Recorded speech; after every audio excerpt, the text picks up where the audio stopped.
we have to be patient with our children as they're learning and they're growing. And Taylor was my most insecure, standoffish, don't look at me, I don't like anything new situation child. And I just had to really give him the space that he needed. You know, I had a choice whenever I was putting him in school. Like in preschool, he was still clinging onto my leg. Yeah. And I just thought, he's not ready for elementary. He's not ready for kindergarten. I need to hold him back. He had sort of one of those birthdays that was on the fence. It could go either way. It could go in either way, June 1st. And I just thought, I'm just going to hold him back. He's going to be the oldest in his class, not the youngest, and give him another year to build his confidence. So whenever he does go into kindergarten, he's ready for it. And that was the best decision I ever made. Hey everybody, welcome to Wire Talk. Do you ever feel overwhelmed as a parent when your child is struggling with anxiety or over anxiousness in social situations? Well, that's what we're going to be talking about today, and I would love to give you some tips on how to bring peace back into your home. Hey everybody, and welcome to Wire Talk. Thank you so much for joining us today. Whether you're listening in the car, you're in the kitchen cleaning, or you're just walking with your headbuds. What are they called, Mom? Airbuds. No, they're called AirPods. I don't know. They're called AirPods. They're called AirPods. Well, however you're listening, we are so glad you're here with us today. Obviously, I need another cup of coffee because I can't get that lingo correct. But that's okay. You're just keeping it real, Emily. Keeping it real. That's one thing Wire Talk does is we keep it real. I know. So, well, let's talk about keeping it real. How far along? I can't talk. My goodness. How far along are you now on your pregnancy? I am 25 weeks, Mom. I That's know. Insane. Isn't that crazy? You're over halfway there. I know. I think when this is airing, I'll be like 28 weeks or 29. Okay. That's so... when I went to Scotland, you were showing a little bit, but when I came back, I'm like, whoa, popped. She popped. Yeah, I've got a doctor's appointment tomorrow. Brian was like, what is this one? I was like, this is just a checkup. He's like, okay, everything's fine? I'm like, yeah, everything's fine. You know what I mean? We're all good. Yeah. So we still don't have a name, which is making me sad. But I think we'll figure it out. I mean, we will have to figure it out come August. But you and Brian are always the slowest to the race on people figuring out names. But it's literally consuming all my thoughts. I am this episode's talking about facing fear.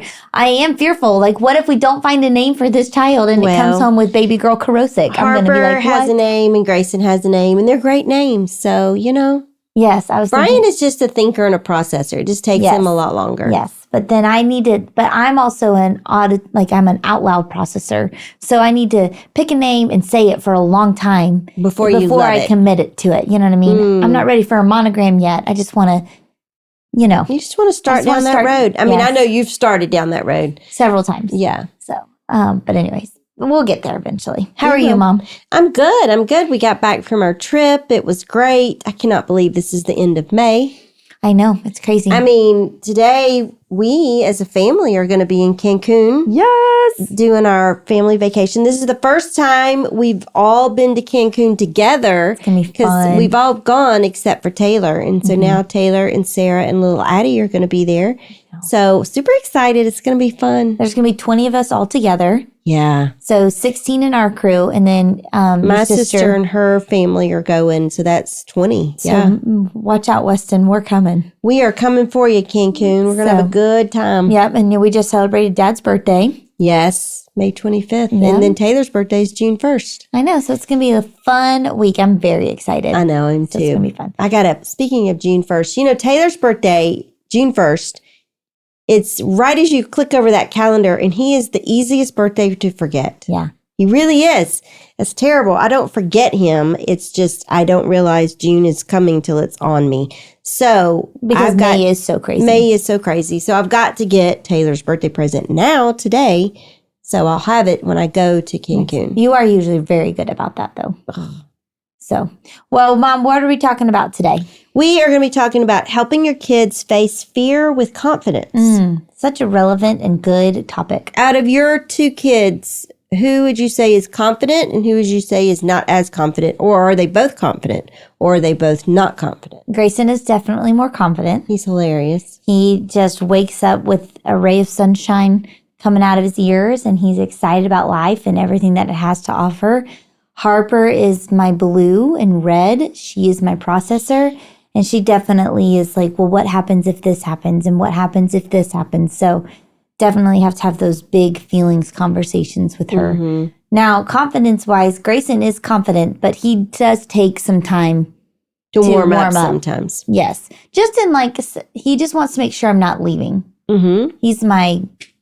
Both of my kids can sometimes be like Velcro, if we're being honest. Yeah, if we're being honest. If we're being honest, which we are. Well, I think that's a great point that you made. Even though Grayson is confident, yes, there's still some areas that he is not so sure of things. Yes. So I love that. In all of the four of my children, I cannot speak. Where's that coffee? We need some coffee. Two, Kelsey and Abby were the most confident. Mm-hmm. You and Taylor were the most, not as always confident. But even in Kelsey's confidence, I still saw weaknesses in that area in her. It just depended on different situations, like you said. So I'm glad that you sort of brought that up, because as we look into these questions, it's not that anything's wrong with your child. Right. It's just that certain situations bring them uneasiness. Yeah, and I think the older Taylor and I got, the more confident we became. And y'all stayed confident. And we were very loud confident. Mm-hmm. You know what I mean? That doesn't mean I'm going to speak for myself. That doesn't mean I'm going to be the loudest one in the room. But the older I've gotten, I'll be like, if no one's going to step up, I will step up. But I will give space to someone who's like, if they want to take it, I'm like, go for it. Well, I think with you and Taylor both, your confidence was a steadier thing the older you got. Yeah. So, let's look at these questions. All right, let's see what they say. All right. Hey, moms, take a minute with me and imagine this if you can. Ocean breezes, warm sunshine on your face, maybe the cry of a seagull in the distance, and a getaway designed just for you. Join us next year for Soar at Sea, The Confident Mom, a life-giving conference set on a cruise. Laugh with friends, learn from Karen, and be encouraged in your motherhood journey, and reminded that God is with you and will equip you for the incredible calling of being a mom. It's your chance to step away, recharge, and set sail with confidence. Now, spots are limited, so head to soaratsea.com to grab your spot today. That's SOARATSEA.com. Find that link and more details in the show notes today. Okay, let's get back to the show. Question 1. I have a 3.5-year-old boy who is confident and assertive at home, but extremely anxious in new situations, especially the dentist. My husband tends to pick him up and deal with the physical reaction that happens while I try to talk through it, and sometimes resorts to bribery. That doesn't usually work. How can I help him build confidence and manage these fears without traumatizing him or myself? Will it get better? I do think it will get better. First off, he's 3.5. Mm-hmm. So, of course, going to the dentist can be a very scary thing. Yep. So I think the best thing to do is to educate him on what exactly is going to happen, and even make an appointment with the dentist where they're not looking in his mouth, and he can just go in and sit in the chair. I know we did this in Virginia. Y'all got to ride up and down the chair. They showed you're going to get a toothbrush. We're going to look in your mouth with this little cute little mirror. We're going to see all the way back to the backs of your teeth. So just sort of let them know that the dentist isn't a monster. Yes. And that they're nice, and there's a treasure box, and we're going to get stickers, and we're going to have a goodie bag when we leave. It's going to be fun. Yes. You know what I mean? And so I think the more you can educate your child on a new experience that they're walking into, the better off the child will be at being more secure. Now, he might still have apprehension in going, but you can deal with that the day of, and it won't just build and build and build. You know what I'm saying? So that's how I would handle that. I do think that we have to be patient with our children as they are learning and they're growing. And Taylor was my most insecure, standoffish, don't look at me, I don't like anything new situation child. And I just had to really give him the space that he needed. You know, I had a choice whenever I was putting him in school. Like in preschool, he was still clinging onto my leg. Yeah. And I just thought, he's not ready for elementary. He's not ready for kindergarten. I need to hold him back. He had sort of one of those birthdays that was on the fence. It could go either way. It could go in either way, June 1st. And I just thought, I'm just going to hold him back. He's going to be the oldest in his class, not the youngest. And I'm going to hold him back and give him another year to build his confidence. So whenever he does go into kindergarten, he's ready for it. And that was the best decision I ever made. He didn't cry whenever he went to kindergarten, but he was literally crying even in preschool up until that last Christmas. And then after Christmas, he just sort of matured up and got better. So by the time he went to kindergarten, he was fine. Yeah.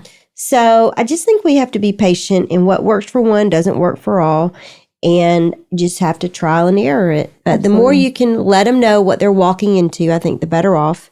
And then she said, does it ever get better? Yeah, Taylor ended up being the friendliest of his high school and the most outgoing and all of that. For sure. Yeah. Also, I think just for the dentist thing, there are pediatric dentists, and that really does make a big difference. Like, I love I love my dentist, Sure, but she's not a pediatric dentist. Right. And then I took my kids to a pediatric dentist, and they're all doing the same thing, but like they had different walls and rooms, and they've got video cartoons games playing when you walk in. So it does make a big difference for the kids.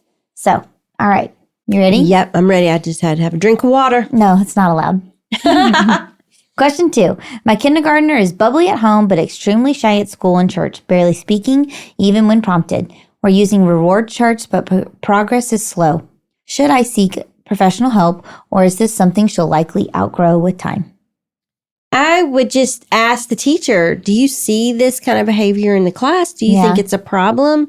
I just think we can't always, like if she's just starting kindergarten, you just can't make that assumption right out of the gate. Like, oh, this is a deep problem.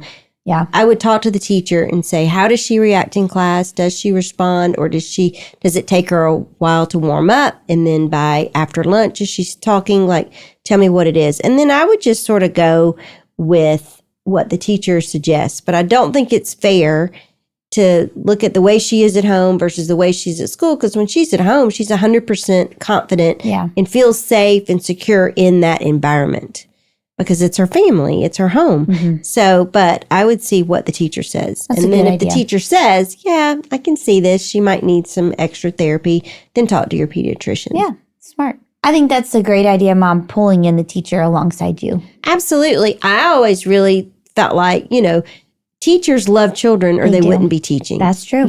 So why not use the expert in that field and get them their support? And not only that, but just letting the teacher know, like, this is what I'm seeing as a mom. Will you help give me tools that I can work with her, or what would you suggest? And because, they've got a lot of tricks up their sleeve. So, They do. Yeah. All righty, moving right along. My 6-year-old daughter is very smart, very curious, and very worried. They recently had an active shooter drill at her school. She was scared to go to school that day, but conquered the fear and did it. Now she won't go to bed at night. She also reports being scared to go to the bathroom at school alone in the case there's another drill. She complains of stomach aches on the way to school. We talk about worry giving us belly aches and how that's normal, and she was made a brave girl and we're turning off her worry brain. How do I discuss bad guys and all the fear with someone so precious? Sweet girl. I know. That's a lot to go through a shooter drill at school. My goodness. I would get Sissy Goff's book, Braver, Stronger, Smarter. It's a workbook that you can do with your little girl. And I would suggest that y'all do that together. And it's fun exercises and it's a great resource. Then there's another one for ages 6 to 11 that is for the mom, for you, particular, Raising Worry-Free Girls. And I would read that. And I've even told Kelsey that because Evie tends to be a little bit of a worrier. And I said, you should really get this book and read it. So I would also just teach her ways, like Emily talked about in the podcast before this month, like role playing with them. And I would role play certain situations with her. And I would just really start talking to her about that the Lord is always with her, and that he tells us in the Bible that he will never leave us, and that he's always with us and he's going to protect us. And even at 6 years old, you could teach her very simple little verses. Isaiah 41:10 is, fear not, for I'm with you. And I would start there and just be like, and I would start looking through the Bible and finding verses that would bring her, the Lord is my shepherd, and I shall not want. And then talk about, what does a shepherd do? He takes care of his sheep and he guides them and he feeds them and he protects them. And you could put it into everyday illustrations that she would understand. And I would just let her know, like, mommy and daddy will never put you into an unsafe situation. But even if you were to ever find yourself in that, the Lord is with you always, and he's never going to leave you. Absolutely. So I would pray over her absolutely at night. And while she's at school, I would also be praying in her room over her. She said that she's worried to go to the bathroom because if they have a drill. Well, just so this mom knows, typically most schools will always communicate if there is a drill to the teachers, and they will not let their kids go to the bathroom until after the drill is over. And so maybe she can tell that to her you little girl. could even have the teacher tell the daughter that, you know, like you and her go to the teacher and say, y'all had the drill. She was very brave. She did it. We're so proud of her. But now she's worried that whenever she goes to the bathroom, the drill is going to happen and she's going to get stuck in there by herself. Yes. And let the teacher say, oh, sweetie, that'll never happen. It's a great idea. Yeah. Also, she kind of reminds me of my Harper because Harper is very smart. She's curious, and she also has that little worrying tendency. And Harper's first day of school, because she's in kindergarten, she was really nervous. Like, she was excited and she was nervous at the same time. But she wore a necklace that day. And I said, anytime you're nervous, you can hold your necklace and know that mommy's praying for you or something like that. And she said, I held my necklace 4 times today. And I was like, and I was thinking about you the whole time. And then I also write her notes in her lunchbox, like, love you, praying for you, things like that. And it's just like, you're just showing her that you're there for her too during the day, even though you're not there for her. Yeah. And we've got those cute little lunchbox notes. They are so cute. If the mom doesn't want to write the notes, or she's like me and doesn't ever know what to write, but we have at Birds on a Wire in our store, we have these little lunchbox notes. I think they're $5, you know, for a pack, and they're fun for younger age and older age too. So, yep. They're great. Well, good answers, Mom. Good answers. You ready for the next one? Let's do it. All right. It's our last question. It's a fast episode. It did go fast. All right. Question 4. My daughter is 7 years old and finishing up first grade. I'm a stay-at-home mom. She's my only child after many years of trying. Our current problem is that she is saying she doesn't get enough time with me. She cries at bedtime and she can't sleep without me, and she misses me and needs me. It breaks my heart.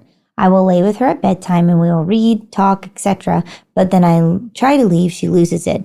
What would you do with a child who is so attached to mama? My health and marriage are both suffering. My heart hurts. If it helps, I'm pretty sure I'm a blue and my daughter is blue-red. Okay. Well, she sounds like a sweet little girl. Yes. And I love that. But there's this book that I just told you about by Sissy Goff, Raising Worry-Free Girls. I would definitely suggest that again for this mom. I think it'd be an excellent resource for your daughter in her life. But you're not a terrible mom. You're a wonderful mom. And the fact that you've written in this question, that you're trying to figure this out, and you're saying already, this isn't healthy for me. It's not healthy for her. And it's not healthy for my marriage. So I think you are a great mom because you're recognizing, like, oh, there's a problem here. And hey, this is just part of life. Yeah. We all have these things happen. So I would just really and truly just start. She's in school right now. So I would just get in your mind, like, in the summer, I'm going to start working on breaking this habit with my daughter. I'm going to not lay down with her every night. This is going to be hard, Mom. This is going to be hard. You're going to have to do some hard things this summer. I would not lay down with her every night. I would 100% read the stories and do the prayers and all that, but I would not lay down with her. I would just say, hey, you are getting to be a big girl and you can do hard things, and Mommy, I can do hard things. And we're going to practice this together. Yeah. And I would even sometimes not be there when she's putting her daughter down for bed. I'll go on a walk or go to the store, get a Starbucks, whatever, have her husband do it. Because I would just say, you can do this. Yeah. And I know you can because you're such a brave, smart, loving little girl. And I would just say, we have the whole summer together and you're going to be with me. But honey, it's important. You're getting older. You need to go to school. You need to have friends. You need to learn and grow. And that the great thing is you learn and grow outside of our home. And then you come back in and you can tell me everything that you learned, everything that you did, and we can talk about it. And that's so wonderful. But it's just part of your life to grow and mature in these areas. So we're going to do this really hard activity this summer of you learning to go to bed by yourself. And you can do it. And you can do it. And Mom, I'm just going to let you know there's going to be tears. and there's going to be fits and there's going to be lots of stuff, but you can do it. I love that.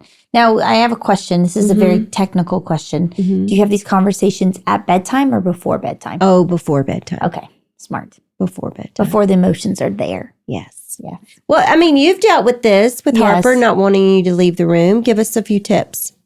I mean, there's lots of tears anytime I go away for a night. Oh, listen, y'all. Harper brings a picture of Emily and the family so Harper won't forget what they look like while she's gone. This is an overnight. Yeah, and I'm like this, Mom. I'm with her all the time.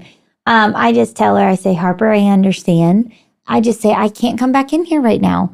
And there will be a consequence. And this is probably one of Harper and I's biggest battles because she does cry almost every night. I don't want you to leave. I miss you so much. I just want you to stay in here. I need you to fall asleep with me. And it is just annoying sometimes, if I'm being honest. I'm just like, I don't want to do this anymore. But this baby is coming in August, and I'm like, I cannot be doing this. No. So anyways, you've told me the same thing. So I feel this, Mom. But I think just being consistent is the best thing. I do too. And the other thing is, as a mom, I just want to sort of give you a little pep talk right now. You're creating a strong woman here. Yes, you are. And she's going to have to go through this and break this. And this is the perfect age to do it. I mean, 7 years old. She's not a baby. She's a big girl. She's a year older than Harper. Yeah. So she can do this. And I would just tell her, sweetie, you can do hard things. Yes. And Harper will be like, I can't stop thinking of bad things.